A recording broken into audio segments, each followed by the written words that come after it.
This is Electric Universe Eyes, and today I'm going to be reading a couple of sections out of the book Drawing Physics, 2600 Years of Discovery from Thales to Higgs, written by Don S. Lemons. And we'll start on page 137 in the 19th century.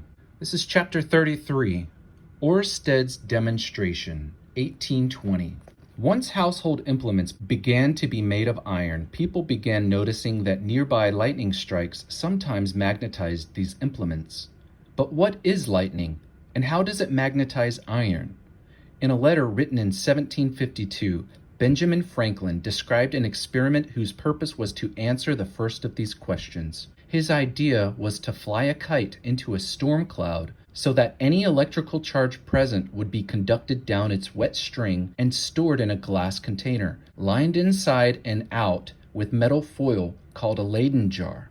After explaining to his correspondent how to make a kite out of a silk handkerchief, Franklin went on to say, quote, "And when the rain has wet the kite and twine, so that it can conduct the electric fire freely, you will find it stream out plentifully from the key on the approach of your knuckle. At this key the file, the Leyden jar, may be charged, and from electric fire thus obtained, spirits may be kindled, and all the other electric experiments be performed which are usually done by the help of a rubbed glass or tube, and thereby the sameness of the electric matter with that of lightning completely demonstrated." End quote. One can only conclude, as Franklin does, that lightning consists of electric charges. It was left to the Danish scientist Hans Christian Oersted from 1777 to 1851 to address the second question, the relationship between moving charge and magnetism. The story goes that in 1820, while attempting to show his students at the University of Copenhagen that a current of moving charges had nothing to do with magnetism, Oersted placed a segment of conducting wire close to and parallel with the usual north-south orientation of a compass needle. To his surprise, when the ends of the wire were connected to a voltaic cell or battery, the needle rotated away from the north-south line, as shown in this figure. In actual fact, Oersted had unintentionally demonstrated that moving charges do produce a magnetic influence. The entire scene, Oersted, current-carrying wire, compass needle, and attentive students, all male, is represented on one side of the Oersted Medal awarded annually by the American Association of Physics Teachers to an outstanding teacher of physics. Oersted's image is certainly appropriate for this medal, since his may be the only major scientific discovery made during a lecture demonstration before a class of students. What most interested Oersted and his contemporaries was that a current of charge in the wire twists the compass needle, and in this experimental arrangement, the twisting could not be explained in terms of an attraction or repulsion along lines joining points on the conducting wire and points on the compass needle. The only other known fundamental forces Oersted knew about, Newton's law of universal gravitation and Coulomb's law of electrostatics, act in this way, that is, along lines connecting two points. Oersted found that if the current in the wire was moderately strong, the magnetic influence it produced overcame that of the earth. In this case, a set of compass needles arranged in a plane perpendicular to the wire would point in directions that circle the wire, as shown in this figure. According to Oersted, quote, "From the preceding facts, we may likewise collect that this conflict, or influence, performs circles, for without this condition it seems impossible that the one part of the uniting wire, when placed below the magnetic pole, should drive it towards the east, and when placed above it towards the west. For it is the nature of a circle that the motions in opposite parts should have an opposite direction." What, quote, performs circles around the wire was later identified as a magnetic field line. Oersted had, in effect, demonstrated that an electric current produces a magnetic field, and in so doing initiated the study of electromagnetism. The connection Oersted revealed between electrical and magnetic phenomena satisfied the expectations of the contemporary Romantic movement, a movement that touched on all aspects of human endeavor. A romantic would see connections everywhere, and a scientifically inclined romantic would imagine that all the forces of nature were but different aspects of a single, all-encompassing, invisible power. If this power encompassed the human as well as the natural, then the natural world might suggest to us what it means to be human, and our humanity might teach us how to appreciate and care for the natural world. Oersted would have embraced these possibilities, so beautifully expressed in William Wordsworth's sonnet, The Prelude, 1850. My heart leaps up when I behold a rainbow in the sky. So was it when my life began, so is it now I am a man. So be it when I shall grow old, or let me die. The child is father of the man, and I could wish my days to be bound each to each by natural piety. But a romantic awareness could terrify as well as inspire. One need only read Mary Shelley's Frankenstein in 1818, or Robert Louis Stevenson's Dr. Jekyll and Mr. Hyde from 1886.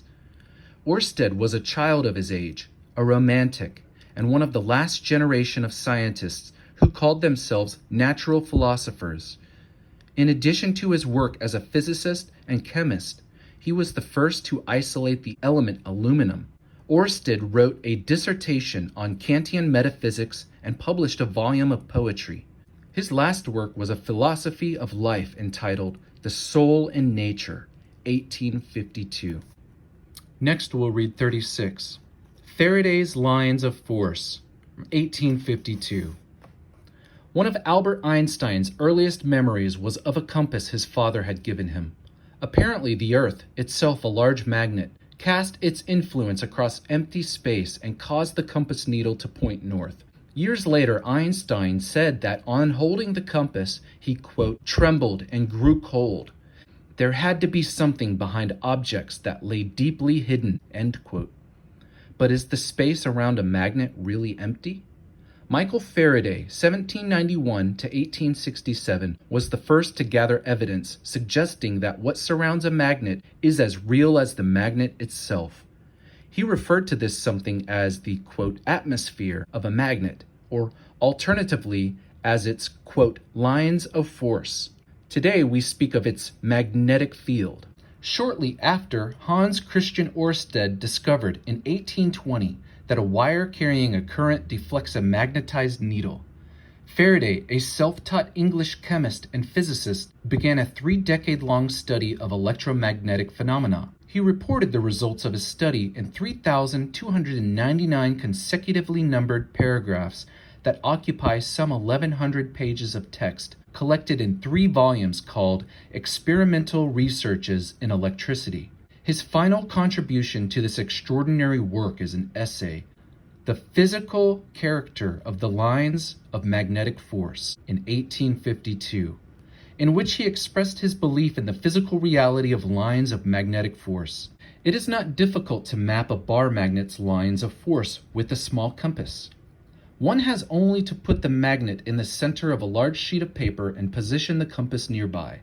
Place a dot at the compass needle's head or north pole. Shift the needle's tail or south pole to the position of the dot, and place another dot at the new position of the needle's head.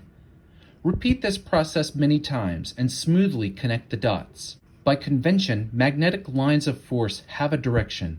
They begin at a north pole and end at a south pole.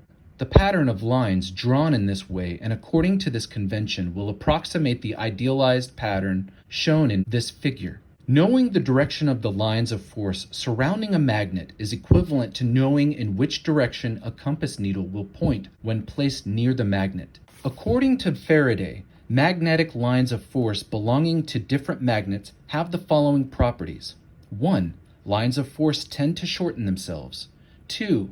Adjacent parallel lines of force pointing in the same direction repel each other. And 3. Adjacent parallel lines of force pointing in the opposite direction attract each other and then reconnect or merge.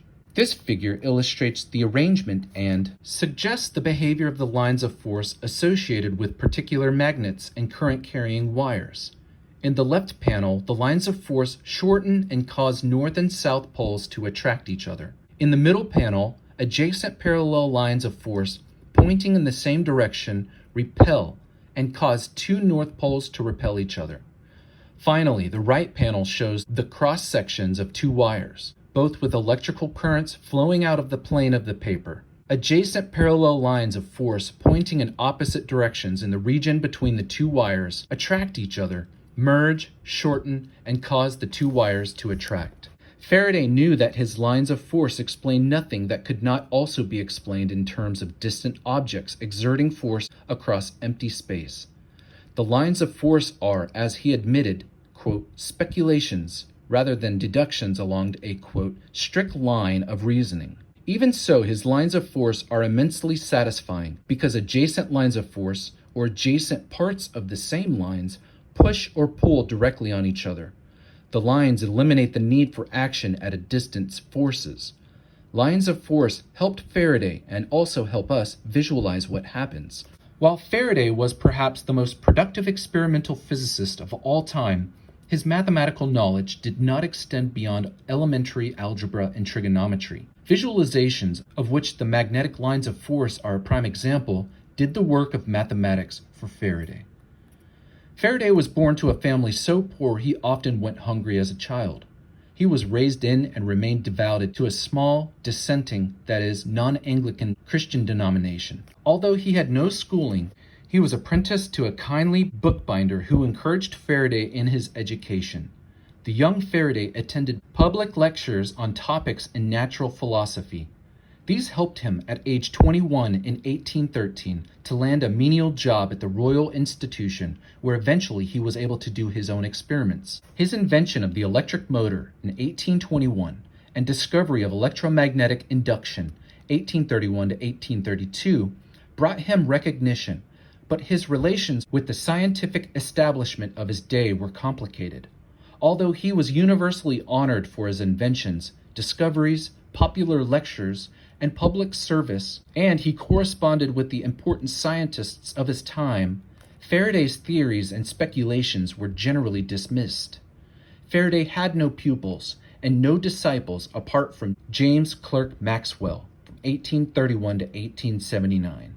He refused a knighthood and the presidency of the Royal Society, and he declined to advise the British government on creating chemical weapons for use in the Crimean War, 1853 to 1856. He died in 1867 before his lines of force and the concept of an electromagnetic field to which they gave birth were widely accepted. Maxwell vindicated Faraday's work by translating Faraday's lines of force into mathematical language and incorporating that mathematics into a set of equations known as Maxwell's equations that compose a complete theory of electromagnetism. According to this theory, electric and magnetic lines of force, while produced by charges, magnets, and electrical currents, may detach from these sources and propagate with finite speed through empty space as electromagnetic waves, for instance, from sun to earth and from satellite to cell phone. And the last topic I'm going to cover is 37. Maxwell's electromagnetic waves, 1865. James Clerk Maxwell, 1831 to 1875, so greatly admired Michael Faraday that he advised readers of his own work first to carefully study Faraday's 1,100-page Experimental Researches in Electricity, 1855. Certainly, he had done so and even corresponded with its author, 40 years his senior. Eventually, Maxwell paid Faraday the high compliment of constructing a mathematical model of the pictorial concept of which Faraday was most proud, his electric and magnetic lines of force. 4 equations, the celebrated Maxwell's equations, encapsulate Maxwell's model of Faraday's lines of force. These equations show how electric and magnetic lines of force, or fields, are generated from their sources, that is, from charges and currents. In promoting Faraday's lines of force, Maxwell, like Faraday before him, was at odds with the many physicists committed to the program of action at a distance forces, that is, committed to explaining electromagnetic phenomena in terms of charges, in various states of rest and motion, exerting forces on other charges. Maxwell pointedly ignored forces and made fields his priority. But a question remained: are the lines of force and the fields to which they are equivalent real, as Maxwell and Faraday believed? Or are they mere mathematical devices whose only purpose is to make convenient the calculation of forces? For a while, the question remained unanswered, but in the process of constructing his equations, Maxwell discovered something Faraday had missed. Not only do magnetic fields that change their intensity, direction, or position generate electric fields as expressed by Faraday's law, one of the four Maxwell equations, but also electric fields that change their intensity, direction, or position generate magnetic fields, an effect Maxwell incorporated into the Ampere-Maxwell law, another of the four Maxwell equations.